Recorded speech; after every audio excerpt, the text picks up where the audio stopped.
जय हिंद।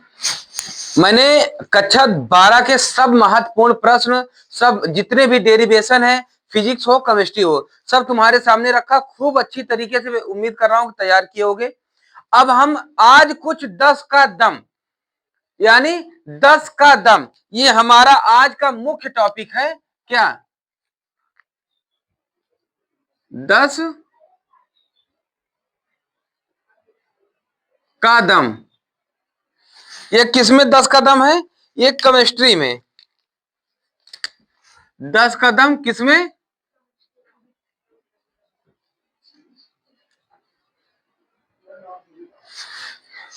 है ना, 10 कदम केमिस्ट्री में। तो ये कैसे क्या, ये 10 क्वेश्चन जो बताने चल रहा हूं ना, ये 10 क्वेश्चन जान लीजिए, तुम्हारे बोर्ड एग्जाम के लिए जान है। ये पूरी तरह जान है। ये 10 क्वेश्चन अभी तक कुछ नहीं पढ़े हो, अगर ये पढ़ ले रहे हो तो इसके सारांश से तुम्हारा आंसर, तुम्हारा जो भी प्रश्न रहेगा, इससे संबंधित इसके सारांश से तुम्हारा बेड़ा पार हो जाएगा। वादा रहा मेरा, है ना। तो सबसे पहले परासरण दाब, सबसे पहले पहले चैप्टर का, पहले अध्याय का परासरण दाब, ये कई बार बोर्ड एग्जाम में पूछा गया है और इस बार भी आने की पूरी संभावना है। परासरण दाब क्या होता है? तो सबसे पहले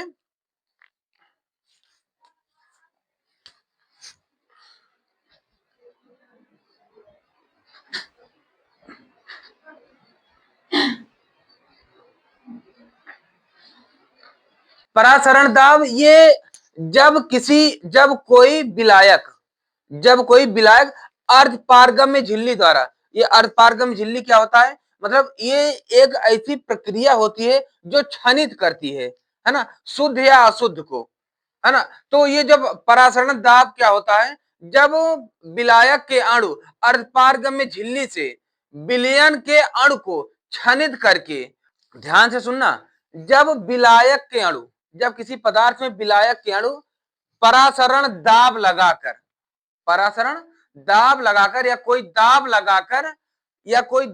लगाकर विलायक के अणु विलयन के अणु में जाकर मिल जाते हैं, तो उससे प्राप्त यौगिक को परासरण दाब कहते हैं, है ना।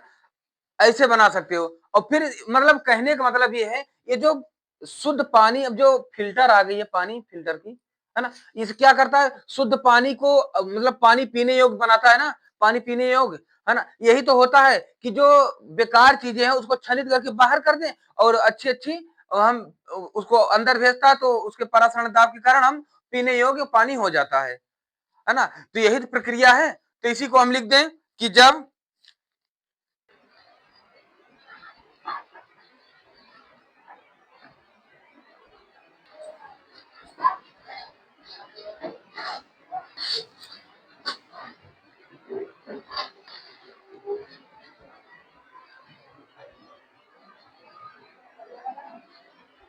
कैसे समुद्री समुद्री जल को पीने योग्य बनाना, पीने योग्य बनाना। देखिए वही चीज अब कर दिया हूं कि जब विलायक, विलायक क्या होता है बता दिया, एक बार फिर चल रहा हूं बताने। जब विलायक के अणु अर्धपारगम्य झिल्ली के द्वारा विलयन पर अधिक दाब लगाकर विलायक की ओर जाते हैं, तो उसे परासरण दाब कहते हैं।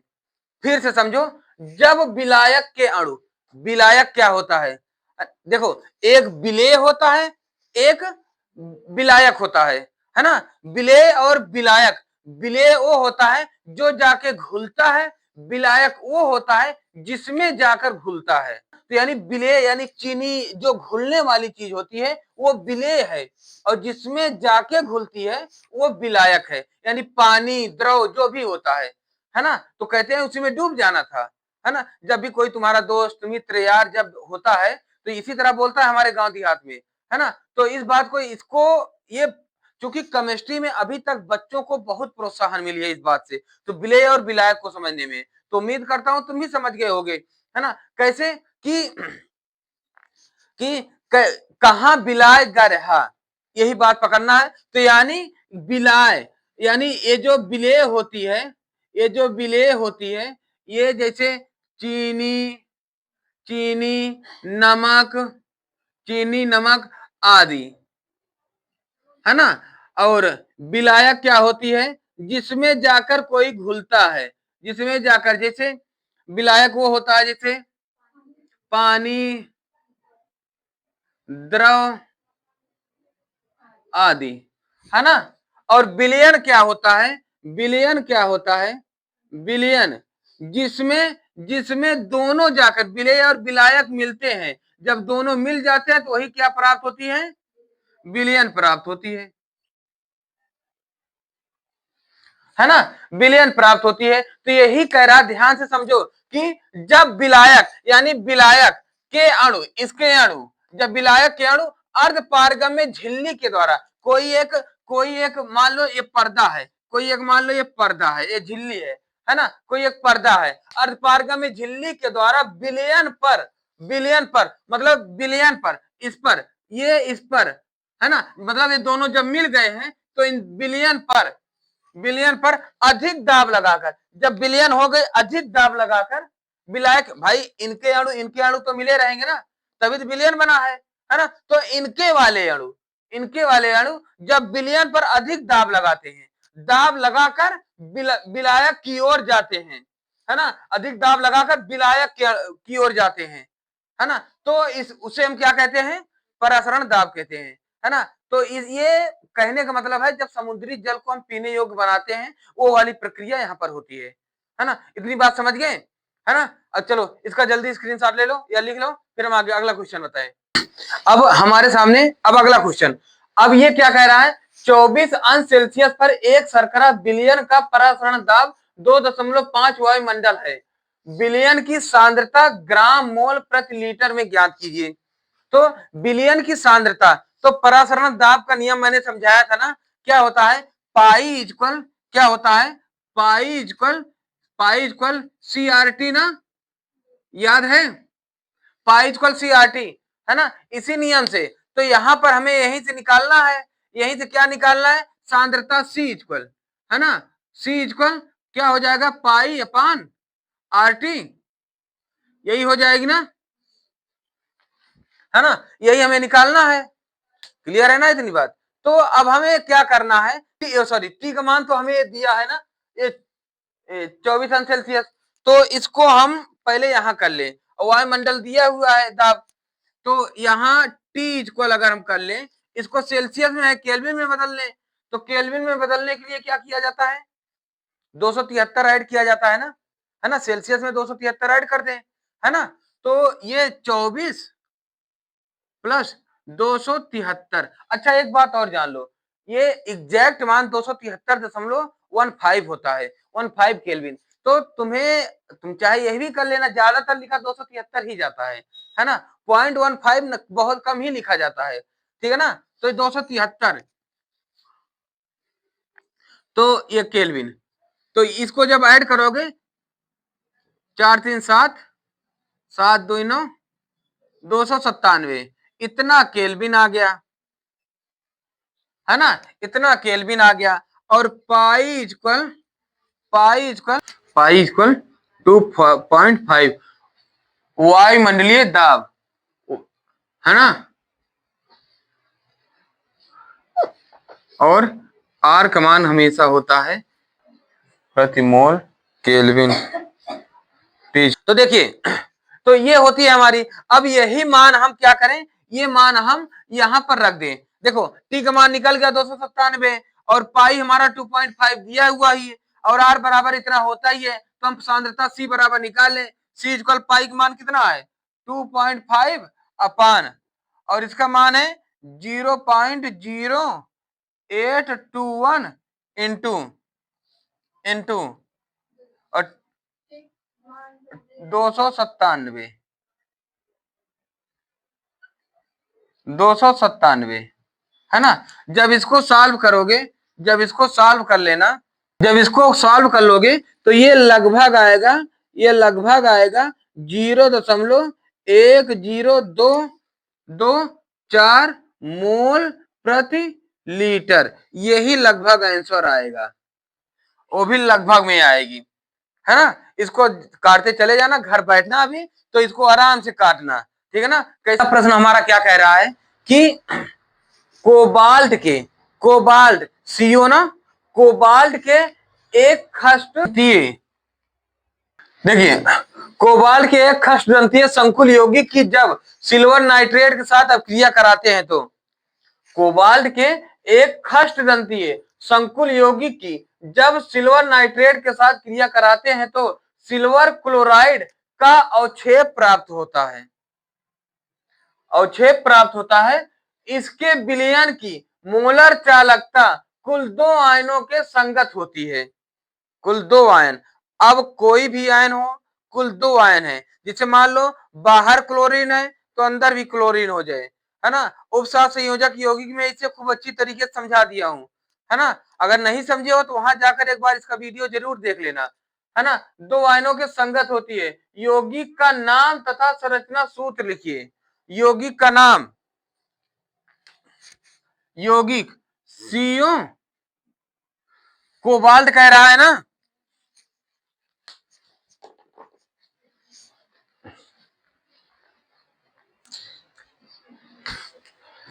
सीओ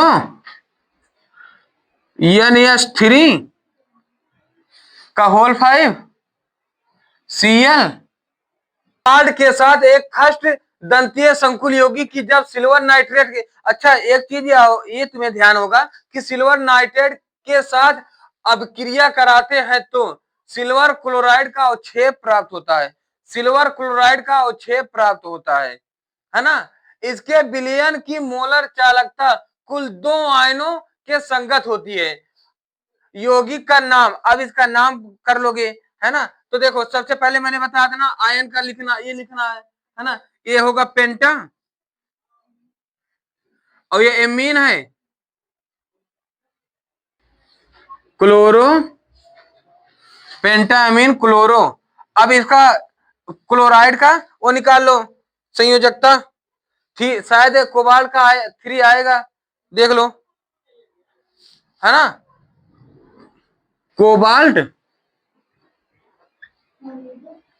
कोबाल्ट 3 क्लोराइड,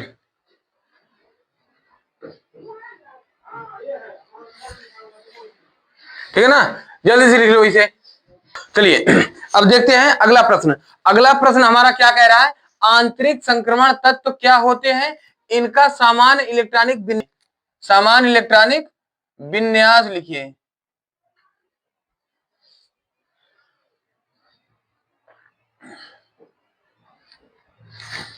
इनका सामान्य इलेक्ट्रॉनिक विन्यास लिखिए। तो देखिए आंतरिक, आंतरिक संक्रमण तत्व क्या होते हैं, मैंने ट्रांसटिव बता दिया था एलिमेंट्स ना, ट्रांसटिव और inner transitive, inner transitive element, इनको खूब अच्छी तरीके से समझा दिया था पीरियोडिक टेबल में। संक्रमण तत्व वो होते हैं जो पी ब्लॉक में मौजूद होते हैं और सॉरी जो डी ब्लॉक में मौजूद होते हैं, और अंतः संक्रमण तत्व होते हैं जो जो अंतः संक्रमण तत्व होते हैं जो एफ ब्लॉक में मौजूद होते हैं, है ना। तो इसे अंतः संक्रमण तत्व चाहे कहो चाहे आंतरिक संक्रमण तत्व कहो, बात एक ही है। अंतः संक्रमण तत्व में 2 आते हैं, लैंथेनाइड के और एक्टिनाइड के गुण, है ना। लैंथेनाइड के पर सारे तत्व आते हैं और एक्टिनाइड के सारे तत्व आते हैं। तो इसको खूब अच्छी तरीके से समझा दिया था, तुम्हें एक देहाती भाषा में समझाया था कि लैंथेनाइड के तत्व वो अंतः संक्रमण तत्व होते हैं। जैसे अगर किसी को मार दो, जैसे किसी के अंदर जो घातक बीमारी होती है, जैसे कैंसर से लेकर और सारी जो घातक बीमारी होती है, ये सारा इसी के अंदर बताया गया है ना। इसका उपचार, इससे संबंधित उपचार की दवाइयां सब इसी में मौजूद है, ये अंतः संक्रमण तत्व के अंदर ही, है ना। इसके बारे में कई खोज की जा रही है, कई दवाओं के बारे में जो खोज की जा रही है, तो इसकी जल्द ही पता चल जाएगी कौन सी दवा किसके लिए काम होगी। लेकिन कहने का मतलब एक बेसिक सी बात जानने के लिए है कि अंतः संक्रमण तत्व, ये जो अंतः यानी अंदर, शरीर के अंदर जो काफी घातक हो जाती है, वो वाली चीजें जो भाई पीरियोडिक टेबल में सभी है, जो वही चीजें हैं जो हमें दैनिक जीवन में प्रयोग होती है, दैनिक जीवन में काम आती है, या दैनिक जीवन में इसका कुछ ना कुछ लेना देना है, वही तो पीरियोडिक टेबल में रखा गया है। तो अंतः संक्रमण तत्व का काम ये होता है कि जैसे, तो इसी में जैसे लैंथेनाइड ग्रुप में आते हैं कि जैसे आ गए कि सेरियम, और समेरियम, ये सब दवा में काम आने वाले तत्व हैं, है ना, ये सब दवा में काम आने वाले तत्व हैं। तो इनका और इनकी जो शुरुआत होती है इलेक्ट्रॉनिक विन्यास की, ये N-2 इंटू ये F ब्लॉक में प्रवेश करते हैं, N-2 से F ब्लॉक में प्रवेश करते हैं। तो आइए हम लिख देते हैं कि इसमें वही तत्व जो जो जो लैंथेनाइड और एक्टेनाइड के गुण रखते हैं, उन्हें हम अंतः संक्रमण तत्व कहते हैं, है ना। और इनका इलेक्ट्रॉनिक विन्यास N-2 से F ब्लॉक में प्रवेश करते हैं, है ना। यही आइए लिख दें, वह तत्व नोइड लिखा जाता है, कहीं कहीं नोइड लिखा जाता है, कहीं नाइड लिखा जाता है, तो ज्यादातर नोइड ही पढ़ते हैं। नाइड ही कर दो, नोइड भी लिखते हैं, नाइड भी लिखते हैं, तो नाइड ही कर दो, ठीक है ना। जल्दी इसको लिख लो, फिर अगला क्वेश्चन बताएं। अगला प्रश्न क्या है हमारा, अपचायक प्रकृति के आधार पर कार्बोहाइड्रेट को कितने भागों में विभाजित किया जाता है, समझाइए। अपचायक प्रकृति के आधार पर, मैंने कार्बोहाइड्रेट को समझा दिया था ना। अपचायक प्रकृति के आधार पर कार्बोहाइड्रेट दो प्रकार के होते हैं, एक अपचायक शर्करा, एक अनपचायक शर्करा। अपचायक और अनपचायक शर्करा।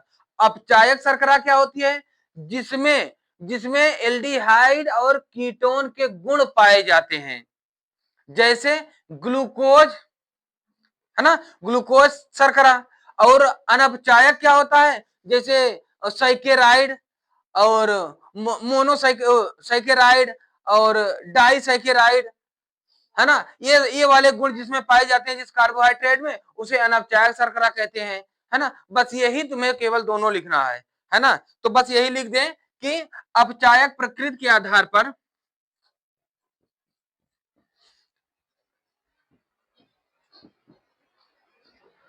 अपचायक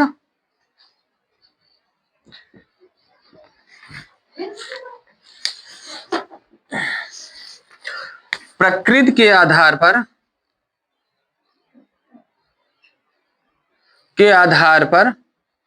आधार पर कार्बोहाइड्रेट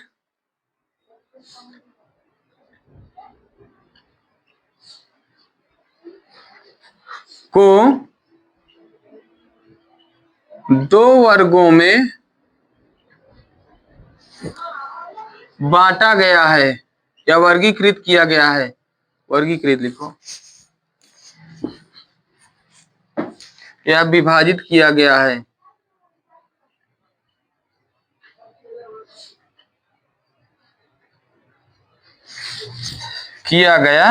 है। नंबर फर्स्ट अपचायक शर्करा,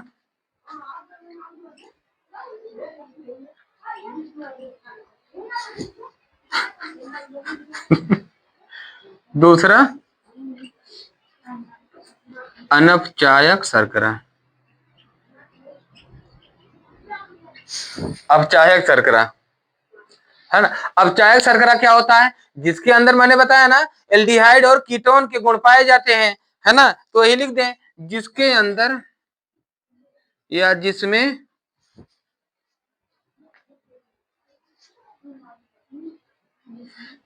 एल्डिहाइड और कीटोन के गुण पाए जाते हैं, जैसे ग्लूकोज, है ना। या जिसमें एल्डिहाइड और कीटोन के गुण पाए जाते हैं, थोड़ा ये कम जम रहा है क्या, एल्डिहाइड कीटोन के समूह पाए जाते हैं, अगर करें तो ये सही रहेगा, समूह सही रहेगी। ये गुण से थोड़ा ये दूसरी भाषा की ओर लेकर चला जाएगा। समूह, कीटोन के समूह पाए जाते हैं, के समूह होते हैं या पाए जाते हैं, ग्लूकोज, फ्रक्टोज, है ना। और अनपचायक क्या होता है, जिसमें ये गुण नहीं पाए जाते, ये समूह नहीं पाए जाते, जिसमें ये समूह यानी कौन समूह? एल्डिहाइड और कीटोन के, जिसमें एल्डिहाइड और कीटोन के समूह, जिसमें एल्डिहाइड और कीटोन के समूह नहीं पाए जाते, एल्डिहाइड और के समूह, कीटोन के समूह नहीं पाए जाते, जैसे लैक्टोज,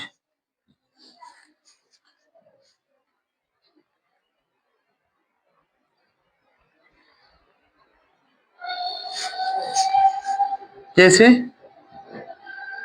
लैक्टोज और सुक्रोज, समझ गए, है ना।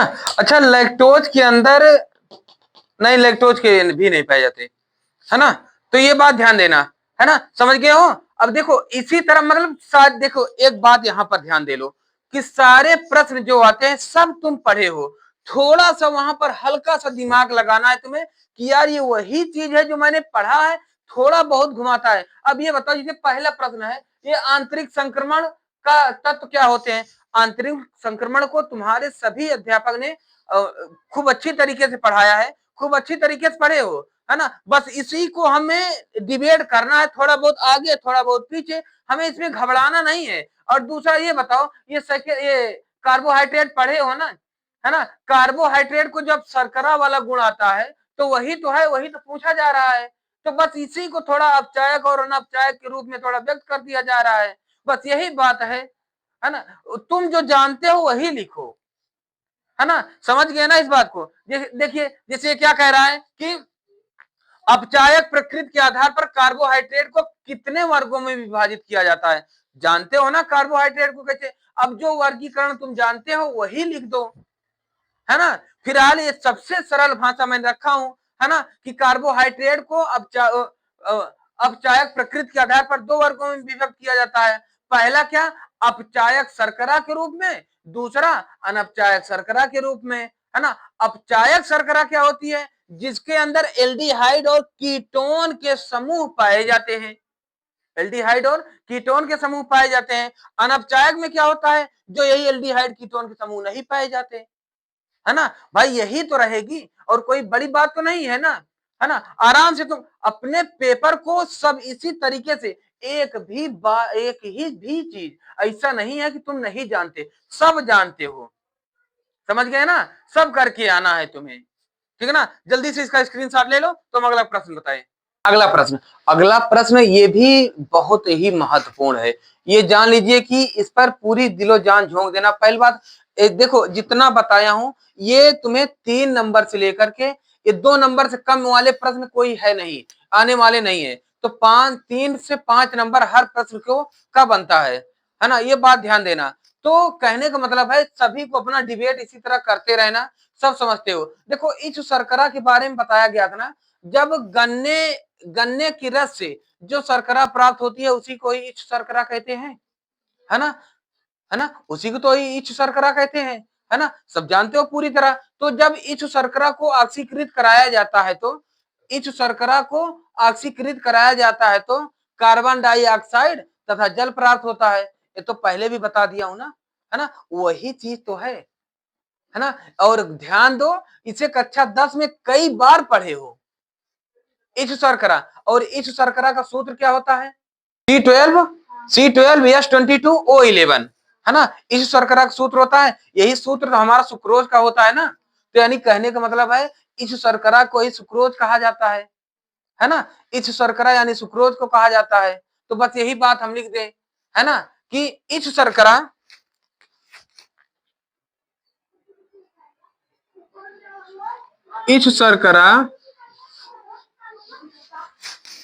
गन्ने के रस से प्राप्त शर्करा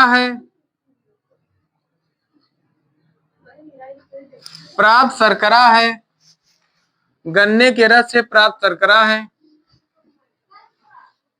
शर्करा है, गन्ने के रस से प्राप्त शर्करा है, इसे इसे गन्ने के रस से प्राप्त शर्करा है, इसे इसे सुक्रोज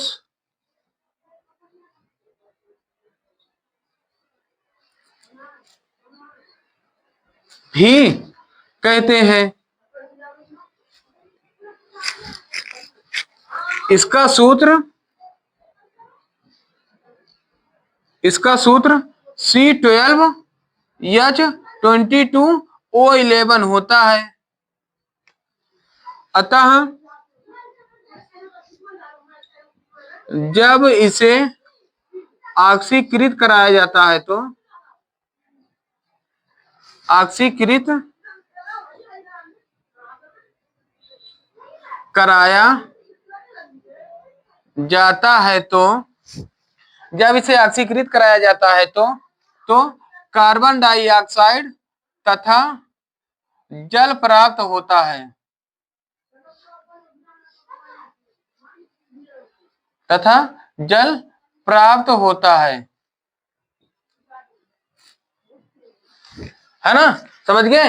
अब इसकी रासायनिक अभिक्रिया क्या लिखोगे?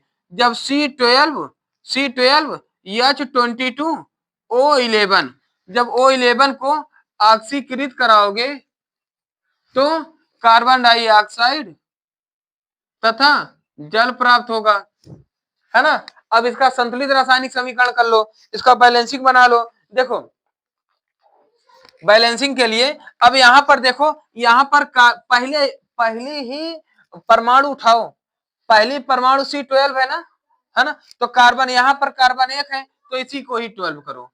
जब इसे 12 करोगे तो ऑक्सीजन कितना हो जाएगा? ऑक्सीजन 24 से 25 हो जाएगी। अब यहां पर अगर हम यहां पर हाइड्रोजन कितना है? 22 और हाइड्रोजन यहां पर 2 है। अगर इसे हम 11 करें तो 11 दूना 22 हाइड्रोजन हो गया, 22 हाइड्रोजन है। अब ऑक्सीजन यहां पर 11 और 24 11, तो इसे भी हम कर दें 11 तो है ही, तो यहां भी 12 कर दें, है ना। तो 12 दूनी 24 ये हो गई 24। देखो ऑक्सीजन 24 प्लस 11 इक्वल क्या हो गया? 35। और यहाँ पर ऑक्सीजन क्या है? 12 दूनी 24 प्लस 11 35, यहाँ यानी सब बराबर हो गई ना हमारी, है ना। यही हमारी रासायनिक समीकरण हो गई, है ना। कोई चीज कठिन नहीं है, सब कुछ तुम जानते हो, बस वही करना है तुम्हें, है ना।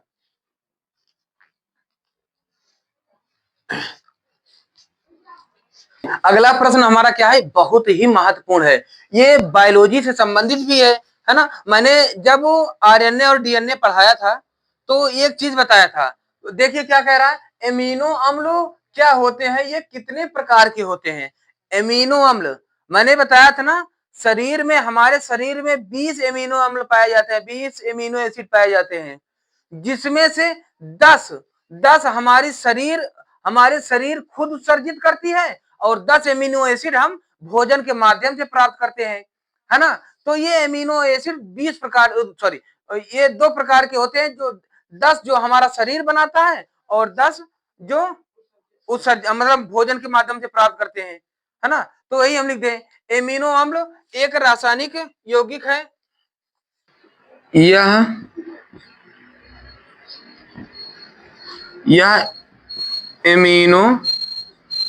यह एमिनो अम्ल भोजन से प्राप्त होती है, इसकी संख्या 10 होती है। अच्छा यहां लिख देना था यार एक लाइन और, कि कार्बनिक दोनों होते हैं, और यहीं पर एक लाइन और लिख लेना,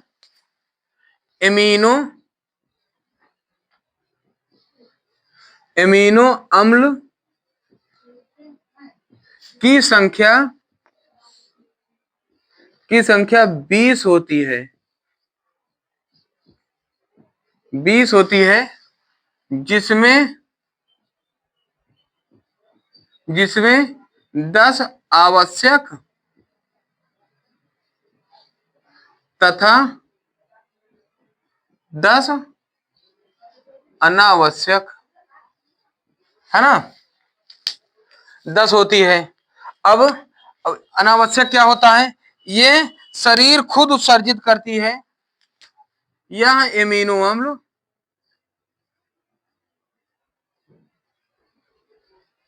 यह एमिनो अम्ल यह एमिनो अम्ल शरीर खुद उत्सर्जित करती है। शरीर खुद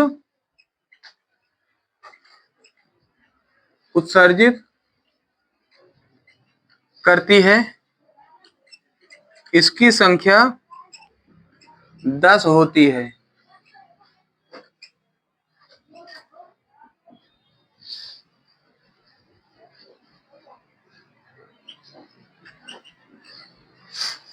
समझ गए ना इस बात को, है ना। तो एमिनो अम्ल हमारे क्या होते हैं? एमिनो अम्ल तो एमिनो अम्ल हमारे 20 होते हैं, है ना। 10 आवश्यक और 10 अनावश्यक। 10 आवश्यक क्या होते हैं? जो हमें भोजन से प्राप्त होते हैं। अनावश्यक क्या होते हैं? जो हमें भोजन से नहीं प्राप्त होते, है ना। समझ गए इस बात को, है ना। देखिए, पढ़ाई ना बहुत ही मजेदार तरीके से होती है। मजेदार तरीके से पढ़ो। देखो, कोई भी चीज कठिन नहीं है, सब जानते हो, सब कर लोगे, है ना। इसके बाद एक और प्रश्न, मतलब है, ये तो 7वां हो गया, 10 तो बताना है ना। तो ये दमदार प्रश्न तुम्हें बहुत ही महान बनाएगी, है ना। वो कहा जाता है कि मैंने तो वफादारी के किस्ते कई अदा कर दिए, लेकिन रंजिशों के कर्जे अभी तक चुकता ना हुए। लेकिन रंजिशों के कर्जे अभी तक चुकता ना हुए। तो जी जान लगाकर पढ़ो, है ना। हम जितना भी महत्वपूर्ण समझ रहे हैं सब तुम्हें बता दे रहे हैं, है ना। बस इसको समझ लो कि अपनी जितनी भी क्षमताएं हैं सब लगा डालो, है ना। अब केवल यार, अब तो 15 दिन पढ़ लो। 15 दिन तो अब जान लो कि भूल जाओ सब कुछ, ठीक है ना। सब भूल जाओ, इंस्टाग्राम, फेसबुक, यूट्यूब, सारी चीज भूलो, सब डीएनडी लगाओ, ठीक है ना। अगर देखना है तो वीडियो देखकर बस ये पढ़ाई करके फिर इसको डीएनडी लगाओ, अब ना फिर रिपीट, जितना अब रिपीट हो सके बस रिपीट पे रिपीट ही करनी है, बस और कुछ नहीं करनी। जल्दी से स्क्रीनशॉट ले लो तो आगे बताएं। चलिए, अब अगला प्रश्न हमारा क्या है कि विटामिनों के वर्गीकरण को समझाइए तथा न्यूक्लियानों के निर्माण को समझाइए। विटामिन का वर्गीकरण, न्यूक्लियान का वर्गीकरण मैंने बता दिया था ना, है ना। न्यूक्लियोटाइड का वर्गीकरण 3 वर्गों में किया जाता है ना। फास्फेट और क्या कहते हैं, पायरेडमीन, इसको सब समझा दिया हूं ना, है ना। वही सारी चीजें हैं। और विटामिन का वर्गीकरण, विटामिन का वर्गीकरण 2 प्रकार से किया जाता है, ये बात ध्यान देना। पहला वर्गीकरण जो वसा में घुलनशील होता है, और दूसरा जो जल में घुलनशील होता है ना। जो वसा में घुलनशील होता है और जो जल में घुलनशील होता है। वसा में घुलनशील कौन होता है, पहले ये लिख दें। देखो देखो, तुम्हारा विटामिन जो होता है, पहले ये बता दें, vitamin vitamin A, B, C, D, E, A B C D, E और के, ये विटामिन होते हैं, है ना। अब इसमें 2 प्रकार के होते हैं विटामिन, तुम्हारा ए बी सी डी ई के, है ना। एक जल में घुलनशील, जल में जल में घुलनशील विटामिन, और वसा में घुलनशील विटामिन,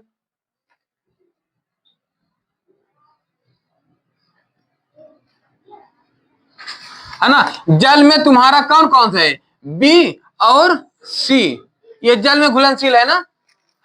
ये जल में बी और वसा में कौन से हैं, ए, डी, ई, के, है ना। ये वसा में घुलनशील विटामिन है ना। और फिर इसके बाद कह रहा है न्यूक्लियोटाइड के निर्माण, न्यूक्लियोटाइड का निर्माण, इसके आगे लिखना, न्यू न्यूक्लियोटाइड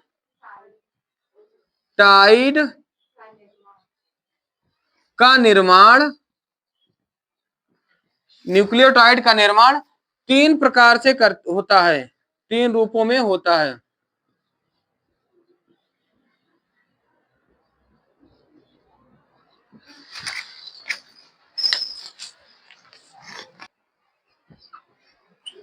फास्फेट, है ना, फास्फेट शर्करा। फास्फेट शर्करा का मैंने बताया था ना, इसका बहुत काम नहीं आता है, तो ये नाइट्रोजनी बेस क्षार पे होता है ना, समझ गए। तो ये होती है हमारी क्या, न्यूक्लियोटाइड का निर्माण तीन रूपों में होता है, मैंने पहले भी समझा दिया था। पहला नाइट्रोजनी क्षार जो प्यूरिन या प्रिडमीन होता है, और पेंटोज शर्करा जिसमें राइबोज और डीऑक्सी राइबोज होता है ना। अच्छा, डीऑक्सी राइबोज ये शर्करा मतलब जो शर्करा यानी जो शुगर हो जाती है आरएनए डीएनए में, तो आरएनए में होती है तो राइबोज शर्करा होती है, डीएनए में होती है तो डीऑक्सी राइबोज शर्करा होती है ना। इसको पहले बता दिया हुआ है ना, तो समझ गए हो इसका, तो जल्दी स्क्रीनशॉट ले लो। तो अगला क्वेश्चन बताएं। चलिए अब देखते हैं अगला प्रश्न। अगला प्रश्न हमारा क्या है, ये बेटवा तुम ब्राइटनेस देख ले, ब्राइटनेस।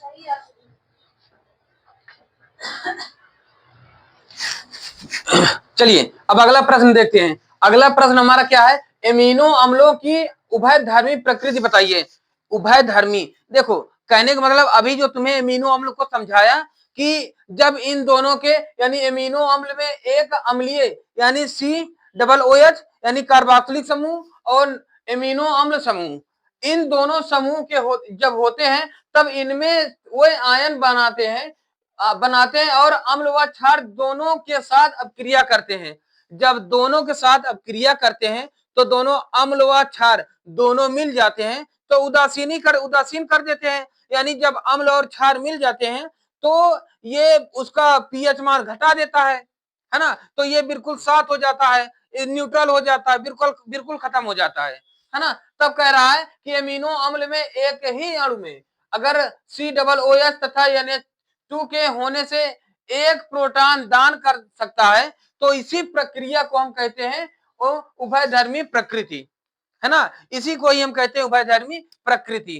कहने का मतलब है कि जब अम्ल और क्षार ये दोनों मिल जाते हैं, मिल जाने के कारण भाई जब दोनों मिल जाएंगे तो ये ये न्यूट्रल हो जाएगा। जब न्यूट्रल हो जाएगा दोनों में कॉमन हो जाएगी, है ना। उभयधर्मी का मतलब कॉमन हो जाना, तो यही कॉमन हो गई, तो यही पूछ रहा है हमारा, है ना, कि एमिनो अम्लों की उभयधर्मी प्रकृति बताइए, तो इसकी प्रकृति यही न्यूट्रल हो जाना होता है ना, समझ गए। बस यही इतना। फिर कह रहा है अगला क्वेश्चन, मेथिल एमीन अमोनिया से अधिक क्षारकीय है बताइए। हाँ, बस यही प्रश्न ये भी है। अगर देखो तो ये मीन आई प्रभाव के कारण ये अमोनिया से अधिक क्षारकीय होते हैं। अर्थात मेथिल एमीन का सूत्र क्या होगा, CH3 मेथिल एमीन का NH2। मेथिल एमीन में मेथिल समूह CH3 का +I प्रभाव होता है जिससे नाइट्रोजन परमाणु पर इलेक्ट्रॉन घनत्व को बढ़ाता है, जिसके कारण नाइट्रोजन आसानी से एक प्रोटॉन स्वीकार कर लेता है ना। यही प्रक्रिया है, इसलिए यह क्षारकीय अधिक होता है ना। इसलिए मेथिल एमीन अमोनिया से अधिक क्षारकीय होता है। समझ गया इस बात को। तो कहने का मतलब ये होता है कि हमारा 10 कदम जो है ना ये बिल्कुल लाजवाब रहा है। तो अगर ये प्रश्न तुम्हारे दिमाग में बैठ गई तो समझ लो कहीं कुछ भी तुम्हारा बचेगा नहीं, है ना। तुम अच्छे से अच्छा स्कोर करके आओगे, मेरा वादा रहा। दमदार दमदार बेड़ा पार, है ना। बस समझ लीजिए इस बार 90 पार, किसी का भी 90 के नीचे नहीं होने दूंगा, ये मेरा वादा रहा, है ना। बस हर प्रश्न को देखो, मैंने सब प्रश्न को तुम्हें बिल्कुल आसान भाषा में रख दिया, है ना। ध्यान देना।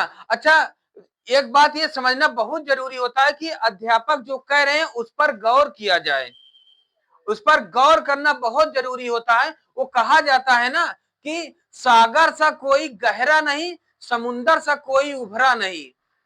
जो अध्यापक तुम्हें समझाते हैं गौर से सुना करो, क्योंकि यहां पर बैठे हर कोई बच्चा बहरा नहीं।